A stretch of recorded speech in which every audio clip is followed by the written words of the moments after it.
hello student मैं मेराज जोश को स्वागतम जाना सकलोके मिशन एसएसएलसी आज आम 5.2 चैप्टार समांतर प्रगति एरिथमेटिकल प्रोग्रेशनर 5.2 हेदिना जत एरिছিলো तार आगरले आमी कन्टिन्यू करिम तार आगते काली जिखिनि होमवर्क दिया হৈছিল 5.2 जिखिनि स्टूडेंटे करिब পৰা নাই মই কৰি গ্ৰুপত দি দিলো आशा करू সকলোৱে পাইছা যদি হোমवर्कखिनि किबा बुझि পৰা নাই মোৰ লগত কন্টাক্ট কৰিবা हेदिना आमी लास्ट 8 नम्बर क्वेश्चन लगे करिছিলো 5.2 আজি 9 नम्बर পৰা আমাৰ আছে 9 नम्बरটো কৈছে যদি এটা সমান্তৰাল প্ৰগতি তৃতীয় আৰু নৱম পদ দুটা ক্ৰমে 4 আৰু -8 হয় থাৰ্ড টাৰ্মটো মানে 3 নম্বৰ টাৰ্মটো 4 হয় আৰু কি কৈছে নৱম পদ দুটা 9 নম্বৰ টাৰ্মটো আমাৰ -8 হয় ঠিক আছে ইয়াৰ কে নম্বৰ টাৰ্মটো নো 0 হ'ব বুলি কৈছে ইয়াৰ কোনটো পদ শূন্য হ'ব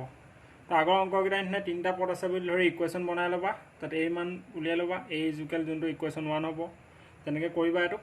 तार पिছত धरि लबा जे n नम्बर पदটো शून्य हबो पाइ जाबा ए n माने k नम्बर शून्य হয় एटु होमवर्क दिलो कारण होमवर्क दिले अंकर प्रेक्टिस करा হয় নহলে करा নহয় घर अंक ठीक আছে 10 नम्बर पर আজি करा जाओ अबि जदि नरा म कৰাই दिम बर नेक्स्ट क्लासत চিন্তা কৰিব নাই 10 নম্বৰ কৈছে এটা সমান্তৰাল প্ৰগতিৰ 17তম পদটো 10তম পদটোতকৈ 7 ডাঙৰ ए 17 টাৰ্মটো কি কৈছে 10 টাৰ্মতকৈ 10 নম্বৰ টাৰ্মতকৈ কিমান বেছি বুলি কৈছে প্লাস 17 টাৰ্মটো 10তম পদতকৈ 7 ডাঙৰ মানে 10 টাৰ্মটোতকৈ 7 ডাঙৰ কৈছে 17 নম্বৰ পদটো এটা সমান্তৰাল পদৰ সাধাৰণ অন্তৰটো কমন ডিফাৰেন্সটো কি আমি উলিয়াব লাগে বুজিলা মানে a 10 ৰ লগত আমি 7 প্লাস কৰি দিলে কি পাম a 17 পাম মানে প্ৰশ্ন মতে আমি এনেকৈ লিখিব পাৰো প্ৰশ্ন মতে a10 plus 7 is equal a17 এই 17 নম্বৰ পদটো 10 নম্বৰ পদতকৈ 7 ডাঙৰ মানে a 10 নম্বৰ পদৰ লগত 7 যোগ কৰিলে আমি কি পাম 17 নম্বৰ পদটো পাম ক্লিয়াৰ কাৰো একো কনফিউজন নাই ইয়াত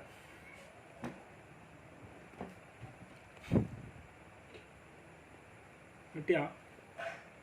কি কৰিব পাৰো চাওঁচোন a10 plus 7 is equal a17 আছে হয় নহয় a10 আছে আমাৰ এফলা আছে আমাৰ a17 কাৰণ আমি 17 নম্বৰ পদটো যদি উলিয়াবলৈ হলে আমি কি লিখিব লাগিব an is equal a plus n minus 1 d এটো নহয় জানো a plus n minus 1 d আৰু এই 17 নম্বৰ পদটো কাৰ সমান হয় a plus n minus 1 d plus 7 ইয়াতকৈ কি ডাঙৰ ই 7টা ডাঙৰ মানে a পাৰ্টটো ইকুৱেল টু a পাৰ্টটো দুইটা পাৰ্ট ইকুৱেল কৰিবলৈ এফালে আমি +7 লিখিব লাগিব Now, एक की गो पामी तो কৈছো এটো আমি 17 নম্বৰ পদ বুলি যদি ধৰো এটা কি হ'ব আমাৰ a plus number of term কিমান হ'ব 17 - 1 আৰু d হ'ব আৰু এফালে কি হ'ব আমাৰ a plus number of term 10 number পদটো নহয় জানো 10 - 1 d plus 7 এই দুটা পার্ট ইকুৱেল সমান মানে কি স্টেটমেন্ট অফ ইকুৱেলিটি দুটা পাৰ্ট সমান বুজা আমাৰ সমান চিন্তা ঠিক আছে a plus 10 minus 1 d plus 7 এতিয়া আমি এফালে কি পাম আমি a plus 17 ৰ পান গলে 16 d a plus 16 এটো কাৰ সমান a plus 9d plus 7 এফালে কিমান আছে a plus 9d plus 7 so সমান চিনৰ দুই পাই থাকিলে প্লাস এ কাট খায় মাইনাস এ কাট খায় হয় না নহয় প্লাস 9d টো এফালে আনিলে কি হৈ যাব মাইনাস 9d হ'ব তাৰমানে 16d minus 9d ইকুৱেল আমাৰ কি থাকিব 7 16 পৰা 9 গলে কিমান থাকে আমাৰ 7d is equal 7 7d is equal 7 so therefore d is equal 7 a7 টো ফ্লে গলে হৰণত আহিব d is equal 7/7 হাতে হাতক এপাৰ গল মানে d is equal কিমান আমাৰ 1 এক আমি এই কোৱেশ্চনটো দেখুতে এক যে আনসাৰ হ'ব গম পোৱা গৈছিল অকমান যদি কোনবা স্মাৰ্টলি অকমান চাইছিল কোৱেশ্চনটো কেলে বৰ কোৱেশ্চন 17 নম্বৰ পদটো যদি 7 নম্বৰ পদ 10 নম্বৰ পদতকৈ 7 ডাঙৰ 17 আৰু 10 মাজৰ ডিফাৰেন্স কিমান 7 আৰু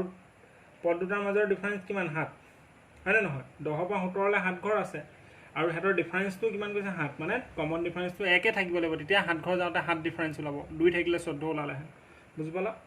এনেকুৱা টাইপৰ কৰোৱা নাছিলো কাৰণে তো কৰাই দিলো ইমান টান নাছিলে নহয় নকৰালোতে 11 নম্বৰটো চাচোন 3 15 27 39 সমান্তৰাল পদৰ কোনটো পদ 54 তম পদতকৈ 132 ডাঙৰ এটো নিচিনাকে সেম কৰিব লাগিব 11 নম্বৰটো হোমৱৰ্ক থাকিলে নোৱাইলে কৰাই দিম মনত থবা চিন্তা কৰিব নালাগে 9 আৰু 11 তালকে দুটা হোমৱৰ্ক দিয়া হল নোট ডাউন কৰা আৰু এটা হোমৱৰ্ক দি দিওঁ ৰ'ব 5.2 আজি খতম কৰিম বুলি ভাবিছোঁ 9 11 হোমৱৰ্ক দিলোঁ 12টো হোমৱৰ্ক দি দিছোঁ 12টো কৈছে দুটা সমান্তৰাল প্ৰগতি সাধাৰণ অন্তৰ একেই দুটা বেলেগ বেলেগ সমান্তৰাল প্ৰগতি কমন ডিফাৰেঞ্চবোৰ একেই আৰু সিহঁতৰ 100তম পদ দুটাৰ পাৰ্থক্য 100 কিন্তু 100 নম্বৰ পদ দুটাৰ পাৰ্থক্য 100 এতিয়া সিহঁতৰ 1000তম পদ দুটাৰ পাৰ্থক্য কিমান দিব লাগে এইটো হোমৱৰ্ক দিয়া ট্ৰাই কৰিবা সকলোৱে যদি ৰেগুলাৰ ক্লাছ কৰিছা পাৰিবা যদি নোৱাৰা ক্লাছ কৰিও বোলে পৰা নাই কোনো কথা নাই কৰাই দিম ঠিক আছে যদি কয় যে ছাৰ হোমৱৰ্ক হিচাপত বহিত কৰাই পেলাই দিলে প্ৰব্লেম হয় তেতিয়া মই কাইলৈ ক্লাছতে কৰাই দিম বাৰু একো নাই জনাই দিবা খালি তোমালোকে পাৰা নোৱাৰা যদি মেক্সিমাম ষ্টুডেণ্টে নোৱাৰা তেতিয়া মই ক্লাছত কৰাই দিম যদি বেছিভাগে পাৰা এটাত নোৱাৰা তেতিয়া মই কৰাই ফটো মাৰি দি দিম ঠিক আছে 13 নম্বৰ কুৱেশ্যনটো চাওঁ এতিয়া কুৱেশ্যন নম্বৰ 13টো ইমান টাফ একো নাই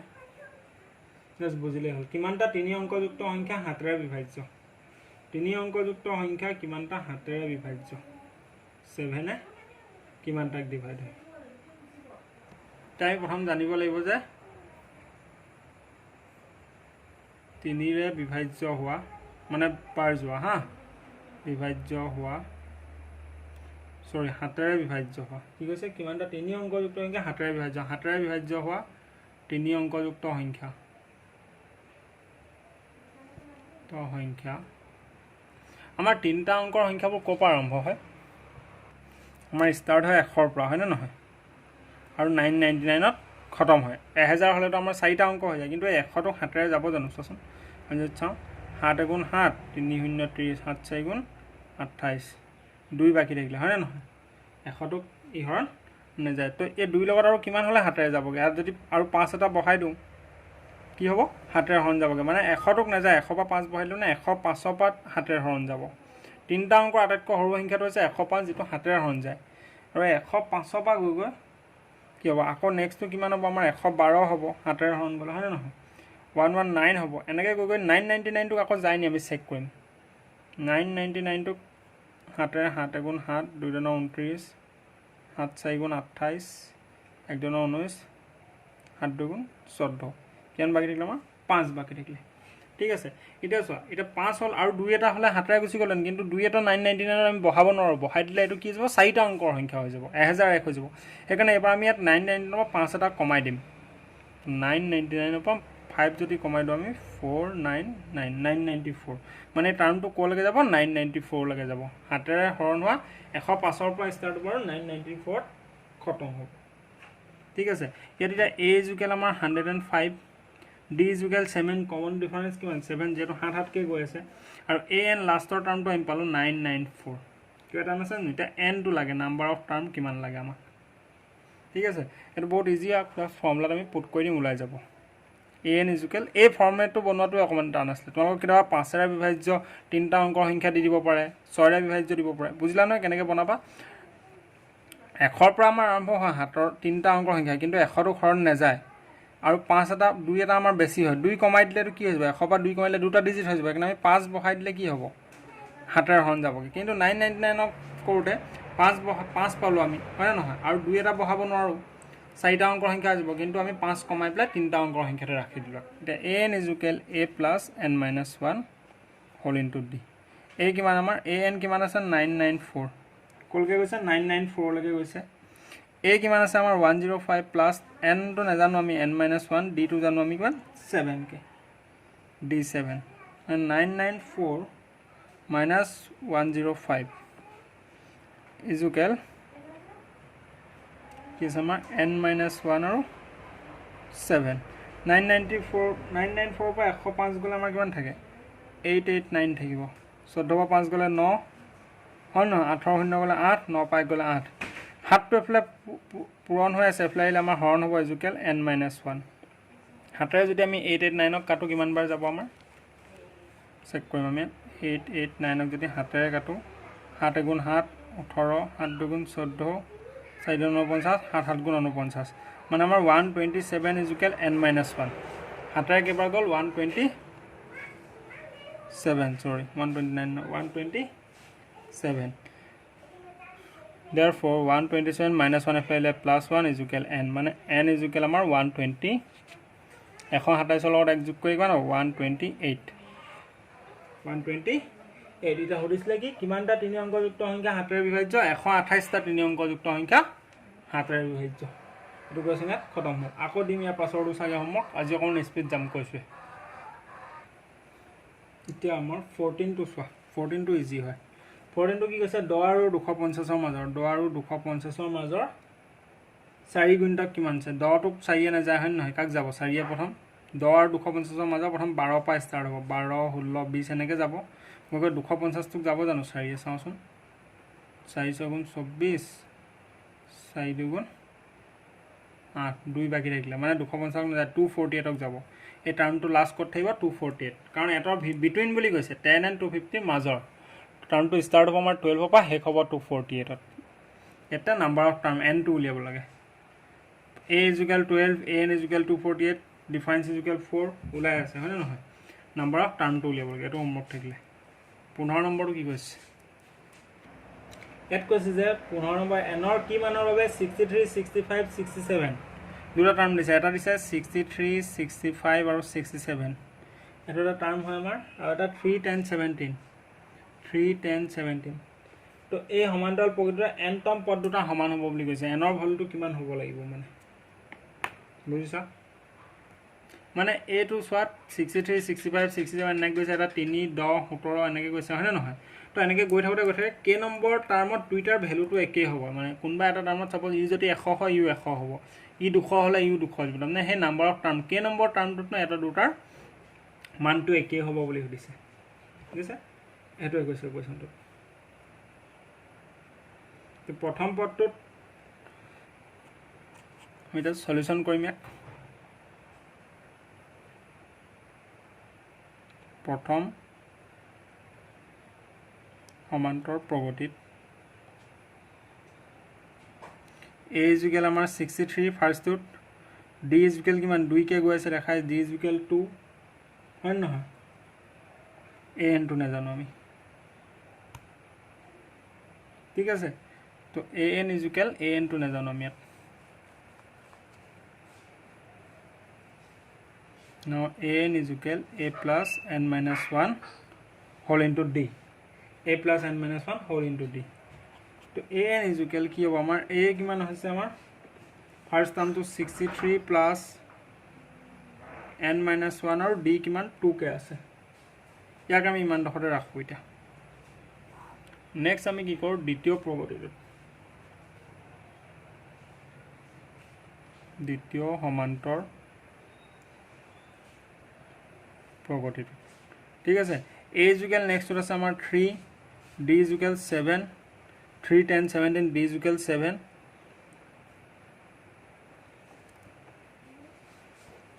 so again an = a plus n minus 1 whole into d now an = a plus 3 plus number of term নাজানো n minus 1 d কিমান আছে আমাৰ 7 কে আছে a plus n minus 1 d মানে 3 plus n minus 1 whole into 7 এফালে এটা term এফালে এটা টার্ম এই দুটা an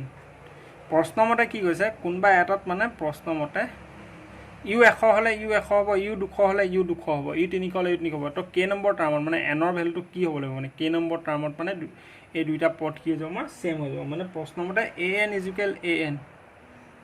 এই পদটোৰ এই পদটো সমান দুইটাৰ কি কৈছে n ৰ কি মানৰ বাবে তলৰ প্ৰগতি দুটাৰ বা উপৰোক্ত প্ৰগতি দুটাৰ nতম পদ দুটা সমান হ'ব কে নম্বৰ পদ দুটা সমান হ'ব মানে এটা উলিয়াব লাগে an = an আমাক ইয়াত দিয়া আছে তো প্ৰথমটো an কিমান পালো আমি 63 plus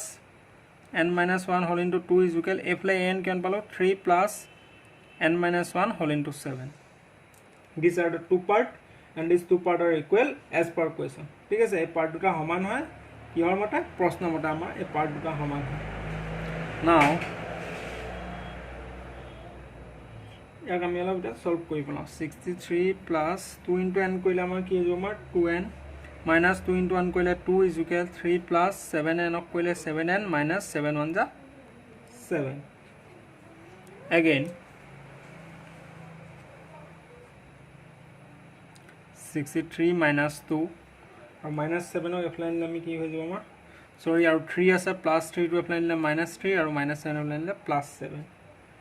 right is equal 7n plus 2n एफलाइन गले की हो हमार minus 2n 63 पर 2 गले 61 61 पर 3 गले हमार हो जाए 58 লগত 7 প্লাছ কৰিলে হৈ যাব আমাৰ 65 এইখিনি গোটেইখিনি কৰিলে আমি পাম প্লাছত 65 ইজুকেল 7 পৰা 2n গ'লে 5n তো 65 ইজুকেল 5n n ইজুকেল 65 5 এলত পূৰণ আছে এপ্লাই দিলে হৰণ হৈ যাব n ইজুকেল 65 ডিভাইডেড বাই 5 therefore n ইজুকেল 5 65 কেইবাৰ যায় 13 বাৰ তো n ৰ কি মানৰ বাবে তলৰ সমান্তৰাল পগৈ দুটাৰ n তম পদ দুটা সমান হ'ব n ৰ n ইজুকেল 13 হ'ব লাগিব আমাৰ that means 63 65 67 এনেকৈ যে সমান্তৰাল পগৈটো গৈ আছে 69 71 এনেকৈ গৈ থাকিব 3 10 17 24 7 কে এটা গৈ থাকিব এটা 2 2 কে এনেকৈ গৈ 13 নম্বৰ পদৰ মানে দুইটাৰ ভ্যালুটো সমান হ'ব মানে এটা যদি 95 হয় আনটো 95 হ'ব এটা 110 হলে আনটো 110 হ'ব এটো দিছিলে এটো কমপ্লিট 16 টু এটা সমান্তৰাল পগৈ তৃতীয় পদটো 16 আৰু সপ্তম পদটো পঞ্চম পদটোকৈ 12 ডাঙৰ সমান্তৰাল পগৈটো নিৰ্ণয় কৰা এনেকুৱা বহুত গিটা কৰা আহিলো ইউ থাও হোমৱৰ্ক কতে কৰি আগেন 16 তো মই মনত থৈ দিছো কোনগিটা হোমৱৰ্ক দিছো একদম ভাল ৰয় হা তাকে নোৱাৰিলে কৈ দিম বৰ চিন্তা কৰিব নালাগে হতৰ এই 5.2 টো আজি খতম কৰিব বিচাৰিছো হতৰ কি কৈছে 3 8 13 3 8 13 কিমান কি কৈছে 5 কে কৈছে 3 যোগ 5 8 8 যোগ 5 13 এনেকৈ গৈ 253 এই সমান্তৰাল পগৈটোৰ হেফৰ ফালৰ পৰা 20 নম্বৰ পদটো নিৰ্ণয় কৰিব লাগে লাষ্টৰ সাইডৰ পৰা 20 নম্বৰ পদটো উলিয়াব লাগে মানে টোটাল যদি 50 পদ আছে লাষ্টৰ পৰা 20 মানে 30 নম্বৰ পদটো বুজিছনে এই লাষ্টৰ ফালৰ পৰা 1 2 3 4 এই লাষ্টৰ ফালৰ পৰা 20 নম্বৰ পদটো উলিয়াব লাগে মানে টোটাল পদখিনি লাষ্টৰ ফালৰ পৰা 20 নম্বৰ টাৰ্মটো কিমান আমাক এটা সুধিছে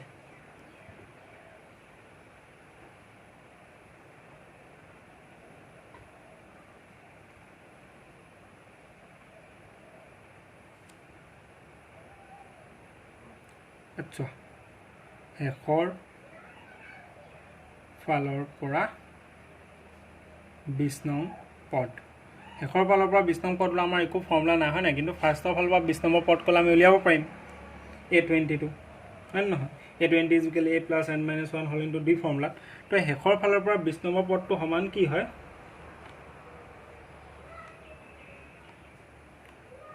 প্ৰগতিটো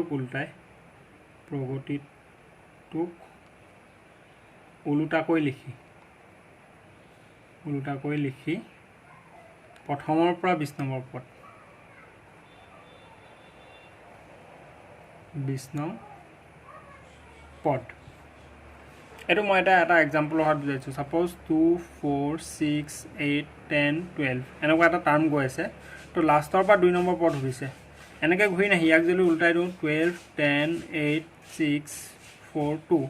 ফাৰ্ষ্টৰ পৰা 2 নম্বৰ উলিয়ালো কি হ'ব লাষ্টৰ পৰা 2 নম্বৰ মান 10 ফাৰ্ষ্টৰ পৰা 2 নম্বৰ কলো কি হ'ব 10 তো আমাক যেটো টাৰ্ম দিয়া আছে টাৰ্মটো লুটি আমি ফাৰ্ষ্টৰ পৰা 20 নম্বৰটো উলিয়াম দিস ইজ आवर ৰিকোয়াৰ্ড আনসাৰ আন্ডাৰস্টুড তাক লুটিয়াই দিলে কি হ'ব সমান্তৰাল পগৈটো খতম হৈছে 253 তো 253 পৰা আমি স্টাৰ্ট কৰিম 253 পৰা হৈছে তাৰপা কি হৈছে আমি 13 8 আৰু 3 এক দিলো আমি উল্টা সমান্তৰাল পগৈ এটা এই ফালৰ পৰা আমি 20 নম্বৰ পদটো উলিয়াম এই ফালৰ পৰা 20 নম্বৰটো আমাৰ লাষ্টৰ ফালৰ পৰা 20 নম্বৰ হয় এটা উল্টাই দিয়া লগালগ ইয়াত কি হৈ যাব a ইকুৱেল কি হৈ যাব আমাৰ 253 d ইকুৱেল দি আমাৰ d টো মাইনাসত আহি যাব চোৱা উল্টাই দিয়া লগালগ 13 পৰা -5 হৈছে 8 8 পৰা -5 হৈছে 3 হয় না d ইকুৱেল আমাৰ -5 কমিছে তো therefore a20 ইকুৱেল আমি এটা 20 নম্বৰ পদটো উলিয়াম a + n - 1 ৰ whole into d a + n - 1 whole into d again a20 is equal a to কিমান লৈছিল আমি 253 plus number of term কিমান 20 নম্বৰ পদটো লৈছো 20 - 1 common difference -5 তো 253 plus 20 পাউন্ড গলে আমাৰ 19 হয় 19 5 যায় কিমান হয় 5 * 2 = 50 5 * 2 = 45 95 ঠিক আছে তি -95 যেটো 5 ৰ আগত মাইনাস আছে 253 plus -95 মানে 253 plus -95 a20 is equal 253 পা আমি যেতে 153 আৰু 5 হলে 158 253 পা যেতে 100 কমাই 153 আৰু 95 আছে আৰু তাৰ পৰা 5 যোগ কৰিলে কিমান হ'ব 158 a20 এতিয়া আমাৰ কি হল উলাব কি গৈছিলে হেখৰ ফালৰ পৰা 20 নম্বৰ পদটো নিৰ্ণয় কৰা হেখৰ ফালৰ পৰা 20 নম্বৰ পদটো 158 এটা আমি লিখি দিম ইয়াতে উপৰোক্ত সমান্তৰ প্ৰগতিটোৰ শেষৰ ফালৰ পৰা 20 নং পদটো 158 মই সদায় এটা কথা কওঁ maths is just A mind game এটা কি হয় মাইণ্ডৰ গেম হৈছে এই বস্তুটো হৈছে তোমালোকে এই কথাটো যদি আমি কৈ নলওঁ লাষ্টৰ পৰা কেনেকৈ উলিয়াম বাৰু আমি নতুন আকৌ ফৰ্মুলা বনাব লাগিলে হয় নাই লাষ্টৰ পৰা ওলোৱাটো আমাৰ লগত একো ফৰ্মুলা নাই বুজিলা এজ পাৰ চিটুৱেশ্যন আমি ডিচিশ্যন মেকিং কৰিব পাৰিব মেথমেটিক্স মিন ডিচিশ্যন মেকিং বুজিলা এটা অংক সমাধান কৰাৰ তোমাৰ লগত বহুত এপ্ৰ'চ বহুত চ'ৰ্চ থাকিব পাৰে বহুত ফৰ্মুলা থাকিব পাৰে তো কোনটো মেথড এপ্লাই কৰি তুমি খুব সোনকালে ব্ৰিলিয়েণ্টলি উলিয়াব পাৰিবা this is call maths is a decision making process তুমি ডিচিশ্যনটো ল'ব পাৰিব লাগিব কেনেকৈ কৰিবা বস্তুটো কেনেকৈ ছল্ভ কৰিবা আৰু ক'ৰ পৰা ছল্ভ কৰিবাটো জানিব লাগিব এতিয়া এইটো যদি নাজানিলা উল্টাই লৈ পেলাই ছল্ভ কৰিব লাগে বুলি তেতিয়া আমি ইয়াত বহুত ক্ৰিটিকেল এটা চেনেৰিয়ত ফচি গ'লো ঠিক আছে আগবাঢ়ো আগলৈ 17 নম্বৰটো বুজি পাইছোঁ সকলোৱে 18ত কি কৈছে আমাক এটা সমান্তৰাল পদ্ধতিৰ চতুৰ্থ আৰু অষ্টম পদ দুটাৰ যোগফল 24 আৰু ষষ্ঠ আৰু দশম পদ দুটাৰ যোগফল 44 সমান্তৰাল পদ্ধতিৰ প্ৰথম পদ তিনিটা নিৰ্ণয় কৰিব লাগে আশা কৰোঁ পাৰিবা যদি মোৰ আশাটো চেঁচা পানী ঢালি তোমালোকে নোৱাৰা তেতিয়া আৰু কৰাই দিম 16 হোমৱৰ্ক দিলোঁ 17 কৰালোঁ 18 হোমৱৰ্ক দিলোঁ ঠিক আছে এতিয়া আশা কৰিছোঁ তোমালোকে পাৰিবা বুলি আশাত এতিয়া চেঁচা পানী ঢালানে গৰম পানী ঢালা তোমালোকৰ ওপৰত ডিপেণ্ড কৰিব দেই নোৱাৰিলে কৰাই দিম ডণ্ট ৱৰি জীয়াই থকালৈকে অংক কৰাই থাকিম তোমালোকে একদম টেনশ্যনে নল'ব হোমৱৰ্ক দিবলৈ ভয় নাখাবা খালি জাষ্ট প্ৰেক্টিছ কৰা হয় 19 নম্বৰটো অকণমান ট্ৰাই কৰোঁচোন পাৰোঁনি কৰিবলৈ দিয়া 19 নম্বৰটো ট্ৰাই কৰোঁ ওলাব লাগে মোৰ মানুহে হয় নোৱাৰিবও পাৰোঁ হয় নাই 19টো কি ক'লে 1995 চনত এই মোৰ জন্মৰে আগৰ কথা কৈছে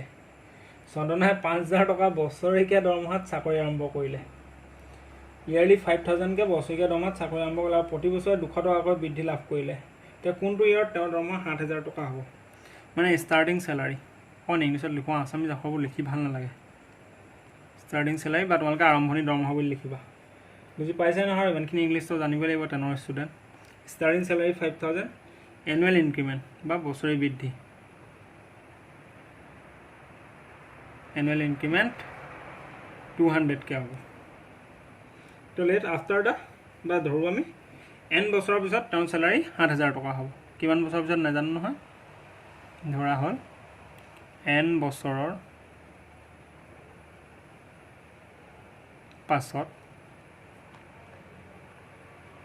তেওঁৰ চেলাৰী বা দৰমহা কিমান হ'ব 7,000 1995ৰ কথা কৈ আছে হা তেতিয়া 5,000 টকা দৰমহা বহুত পইচা মানুহে 300 টকা 500 টকা 1,000 টকা দৰমহা পাইছিলে তেতিয়া আজিকালি নিচিনা 60-70,000 নাপায় ঠিক আছে তো ইয়াত এন মানে লাষ্টৰ টাৰ্মটো কিমান হৈ যাব আমাৰ ইয়াত চোৱা এ ইজুকেল হ'ব আমাৰ 500 হয়নে নহয় 200কৈ বাঢ়ি গৈছে ডি ইজুকেল 200 হ'ব প্ৰত্যেক বছৰ 200কৈ বাঢ়ি যাব কমন ডিফাৰেঞ্চটো আমাৰ 200 হ'ব ঠিক আছে আৰু এ এনটো কিমান হৈ যাব আমাৰ এ এন ইজুকেল 7,000 লাষ্টত মানে কেইটকা পাব 7,000 এই 7,000 পাবলৈ মানে কেইবছৰ লাগিব মানে কেই নম্বৰ টাৰ্ম হ'ব এই সমান্তৰাল পদ্ধতিটো কেই নম্বৰ টাৰ্মত যাব লাগিব মানে কেইবাৰ বাঢ়িব লাগিব 200-200কৈ 5,000 পৰা 7,000 হ'বলৈ এইটো সুধিছে চ' বহাই দিওঁ আৰু যিটো ফৰ্মুলা আছে আমাৰ a n equal a plus n minus 1 all into D বাকী ফৰ্মুলাকেইটা যোনকেইটা এছ এনৰ ফৰ্মুলা দুটামান দিছিলোঁ ইয়াৰ পাছৰ চেপ্টাৰটোত ইউজ হ'ব হা পাহৰি নাযাবা আপোনালোকে বোলে ছাৰে দিলে ইউজ কেলৈ হোৱা নাই খুব সোনকালে পাছৰ চেপ্টাৰকেইটাত সেইকেইটা ইউজ হ'ব আমাৰ a n equal a plus n minus 1 all into d a এনটো কিমান আমি 7,000 এ কিমান 5,000 প্লাছ নাম্বাৰ অফ টাৰ্ম নাজানো এন মাইনাছ 1 মানে কেইবাৰত ইমানটো হ'ব ডিফাৰেঞ্চটো জানো আমি 200 টকা ডিফাৰেঞ্চ কিমান 200 টকা চ' 5,000 plus n minus 1 whole into 200 তো 7,000 এনেকৈ ৰাখোঁ আমি এবাৰ কি কৰিম এতিয়া 7,000 minus 5,000 প্লাছ 5,000টোক এফালে লৈ লওঁ minus 5,000 is equal n minus 1 whole into 200 7,000 পৰা 5,000 গ'লে আমাৰ 2,000 থাকিলে 200টো ইয়াত পূৰণ হৈ আছে পেলাই ডিভাইডেড লৈ লওঁ 200 is equal n minus 1 দুটা জোৰ কাটি গ'ল 2 20ক 10 বাৰ গ'ল 10 is equal n minus 1 10 plus minus 1 এফালে plus 1 is equal n is equal 11 হ'ল n is equal 11 তো কি উঠিলাত কোন বছৰত তেওঁৰ দৰমহা 7,000 টকা হ'ব আৰু 11 বছৰৰ পাছত তো 1995 ৰ লগত 11 এটা প্লাস কৰি দিবা তোমালোকে ঠিক আছে 2006 চনত তেওঁৰ দৰমহা মানে কিমান হ'ব 7,000 টকা হ'লগে বা 11 বছৰৰ পাছত তেওঁৰ দৰমহা 7,000 টকা হ'ব কমপ্লিট হৈ গৈছে 20 নম্বৰটো কি কৰোঁ কৰাই যাওঁ নে হোমৱৰ্কে দি যাওঁ দিয়া আজি ধেৰ হোমৱৰ্ক দিলোঁ 20 নম্বৰটো দিয়ে যাওঁ তোমালোকক ফূৰ্তি কৰা তোমালোকে ফূৰ্তি কৰিব নোৱাৰিলে মই কৰিব লাগিব 20 নম্বৰটো এবাৰ পঢ়ি দিওঁ কৈছিলোঁ ৰামচৰণে কোনো এটা বছৰৰ প্ৰথম সপ্তাহত 5 টকা সঞ্চয় কৰিলে আৰু প্ৰতি সপ্তাহত সঞ্চয়ৰ ধন 1.75 টকাকৈ বঢ়াই গৈ থাকিলে প্ৰথম সপ্তাহত 5 টকা কৰিলে তাৰপিছত 1.75 এনেকৈ প্লাছ কৰি গ'ল মানে ডিফাৰেঞ্চটো 1.75 এণ্টৰ সপ্তাহত তেওঁৰ সাপ্তাহিক সঞ্চয়ৰ পৰিমাণ 20.75 টকা হ'ল আগত যেনেকৈ কোনোবা এটা বছৰত 7,000 হৈছিলে কৈছে ইয়াত 20.75 টকা এনৰ মান দিব লাগে একদম ছেম টু ছেম হ'ব 19 নম্বৰৰ নিচিনা এ ইজ ইকুৱেল ইয়াত 5 হ'ব ডি ইজ ইকুৱেল 1.7 হ'ব এ এন ইজ ইকুৱেল 20.75 হ'ব এন2 উলিয়াব লাগে এইটো যে তোমালোকে কৰিব নোৱাৰিলে বুলি কোনো নকবা একদম 19টোৰ লগত ছেম টু ছেম চাই পাতি দিলেই হ'ল একো খেলি মেলি গড়বৰ নাই ঠিক আছে চাওঁ বাকীকেইটা কোৱাটো আজিলৈ সামৰণিতে লগ পাম কাইলৈ আকৌ পুনৰ এটা নতুন ক্লাছত যদি ভাল লাগিলে ক্লাছটো কৰি লাইক এটা কৰি দিবা বাৰু bye bye guys thank U